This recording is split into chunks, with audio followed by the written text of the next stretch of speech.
हे ऊपर वाले, रोज रोज मुझे खाली हाथ ही लौटना पड़ता है। आज लगातार 3 दिनों से मैं खाली हाथ ही लौट रहा हूँ।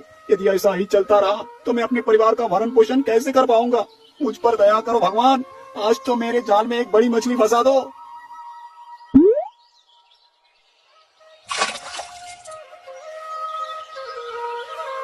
और ये क्या, मेरा जाल इतना भारी क्यों लग रहा है?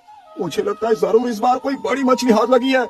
मछुआरा बड़ा ही खुश होकर अपने जाल को बाहर खींच लेता है तो देखता है कि जाल के भीतर कोई बड़ी मछली नहीं बल्कि एक बड़ा सा पत्थर फंसा हुआ था। हे ऊपर वाले, तू ये कैसा इम्तिहान ले रहा है? क्या मेरे परिवार के नसीब में भूखा मरना ही लिखा है? अब तो लगभग शाम भी होने वाली है। चलो अब मैं वापस घर ही लौट चलता हूँ। इतना बोलकर मछुआरा अपनी नाव को किनारे पर लाता है और वहाँ से चला जाता है।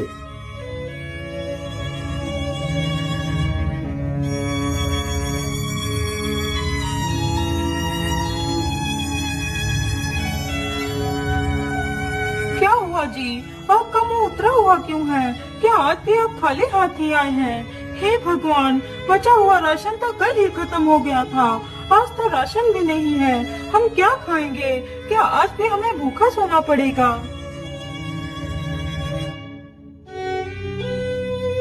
बेचारी पति पत्नी दोनों उस रात भूखे ही लेट जाते हैं।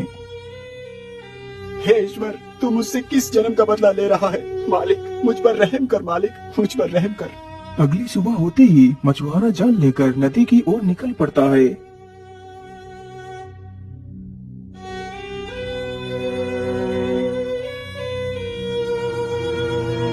मछुआरा जल्दी ही नदी पर पहुंच जाता है।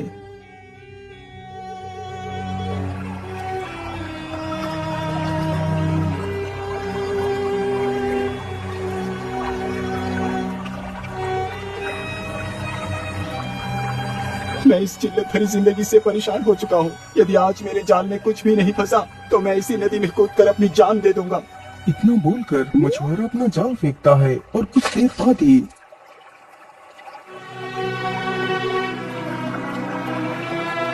पता नहीं मेरी किस्मत ऐसी है कि आज भी मुझे कुछ भी नहीं मिल पाएगा।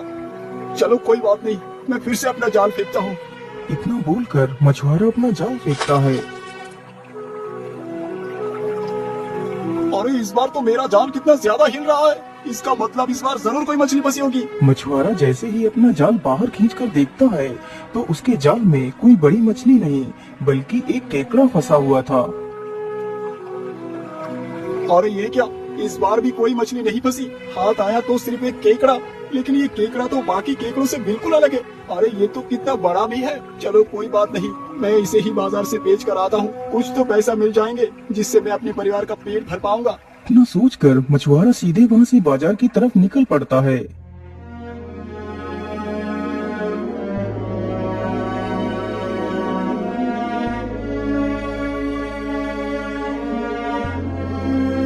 आइए आइए भैया, आप लोग मछलियाँ तो रोज खाते हैं, आज जरा केकड़े का मांस खाकर देखिए। अरे रमेश भैया, आइए और इस केकड़े को ले जाइए। अरे नहीं नहीं भाई, मैं इतने बड़े केकड़े का क्या करूँगा? वैसे भी मुझे केकड़ा पसंद नहीं, मैं तो मछलियाँ ही खरीदूंगा। इतना बोलकर वो व्यक्ति वहाँ से चला जाता है। मछुआरा काफी देर तक बाजार में बैठा रहता है लेकिन कोई भी उस केकड़े को खरीदने के लिए तैयार नहीं होता। हे भगवान, क्या कोई इस केकड़े को खरीदेगा भी या नहीं? मैं ऐसा करता हूँ, इस केकड़े को ही लेकर चलता हूँ और आज इसे ही पकाकर खा लूंगा। इतना सोचकर वह वापस अपने घर के लिए निकल पड़ता है। अरे भाग्यवान, जरा देखो मैं क्या लेकर आया हूँ। अरे ये तो एक केकड़ा है। हाँ भाग्यवान, आज हम इस केकड़े को ही खा लेते हैं। अरे नहीं जी, मैं इस केकड़े को नहीं खाऊंगी। आप इसको बाजार से बेच आओ और कुछ राशन ले आओ। अरे भाग्यवान, मैं बाजार से ही आ रहा हूँ लेकिन कोई भी व्यक्ति इसे खरीदने के लिए तैयार ही नहीं है। अब तुम ही बताओ मैं क्या करूँ? अजी, आप इस केकड़े को राजा के पास लेकर जाओ, वह जरूर इसे खरीद लेंगे। लेकिन भाग्यवान, क्या महाराज इस केकड़े को खरीदेंगे? हाँ हाँ, क्यों नहीं खरीदेंगे। आप उनके पास जाइए तो सही। अपनी पत्नी के कहने पर मछुआरा उस केकड़े को लेकर राजमहल की तरफ चल पड़ता है। मछुआरा जल्दी ही राजमहल में पहुंच जाता है। बोलिए मछुआरे, तुम्हें क्या समस्या है? तुम यहाँ क्यों आए हो? महाराज, मेरा परिवार 4 दिनों से भूखा है। क्योंकि मेरे पास पैसे नहीं जिससे मैं उनके लिए भोजन खरीद सकूं। मैं आपको ये केकड़ा बेचने के लिए आया हूँ, आप इसे खरीद लीजिए महाराज। लेकिन मछुआरे, मैं भला इस केकड़े का क्या करूँगा? राजा के मुख से यह बात सुनकर मछुआरा उस केकड़े को उठाकर जाने लगता है। रुक जाइए मछुआरे भाई, पिताजी आप इस केकड़े को खरीद लीजिए, ये केकड़ा मुझे बहुत अच्छा लगा। लेकिन राजकुमार, राजमहल में अनेक प्रकार की मछलियाँ बनाई गई है, आखिर तुम इस केकड़े का क्या करोगे? पिताजी मैं इस केकड़े को अपने सरोवर में पालूंगा, आप इसे खरीद लीजिए पिताजी। अच्छा ठीक है राजकुमार। अरे मछुआरे, तुम इस केकड़े को हमारे सरोवर में चलकर छोड़ दो। इतना सुनते ही मछुआरा राजा के सरोवर पर जाता है और उस केकड़े को उसी सरोवर में छोड़ देता है। राजा उस मछुआरे को एक पोटली भरकर सोने के सिक्के देता है। मछुआरे, तुम इन पैसों से पूरे जीवन खाना खा सकते हो। महाराज आपकी जय हो, आपकी जय हो महाराज। इतना बोलकर वह मछुआरा वहाँ से चला जाता है। चलिए राजकुमार, अब आप भी राजमहल को चलिए, कल सुबह तुम इस केकड़े को देख लेना। नहीं पिताजी आप चलिए, मैं अभी आता हूँ। अच्छा ठीक है राजकुमार, मैं जाता हूँ, लेकिन तुम भी जल्दी ही आ जाना। फिर राजा भी वहाँ से चले जाते हैं।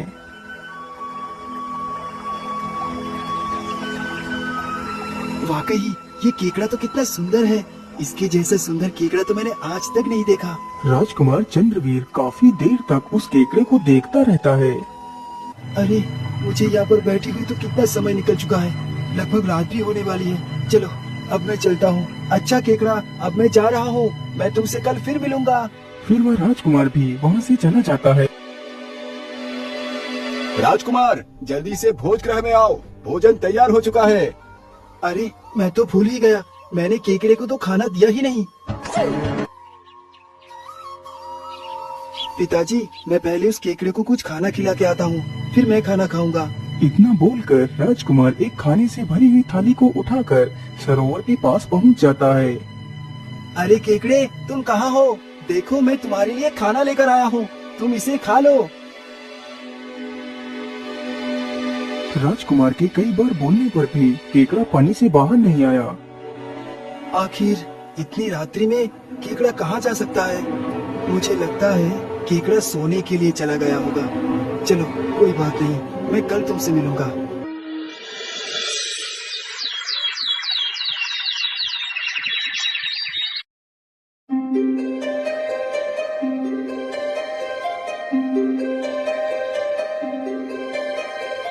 अरे केकड़ा तुम रात्रि में कहाँ चले गए थे? मैं तो तुम्हारे लिए अच्छे अच्छे पकवान लेकर आया था। राजकुमार को तालाब के किनारे बैठे बैठे पूरा दिन गुजर जाता है।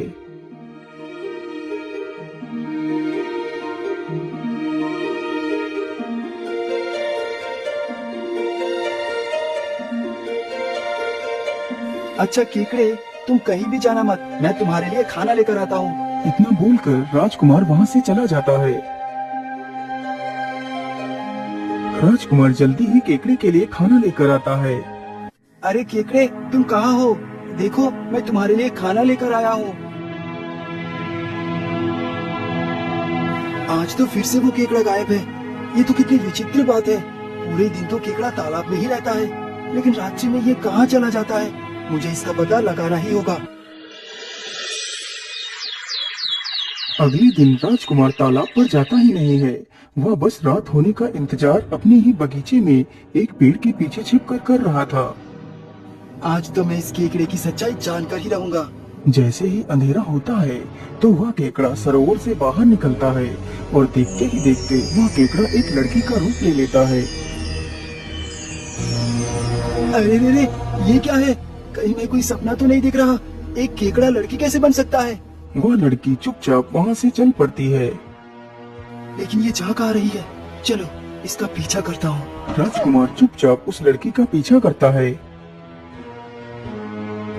लड़की चलते चलते काफी ज्यादा घने जंगलों से होकर गुजरती है।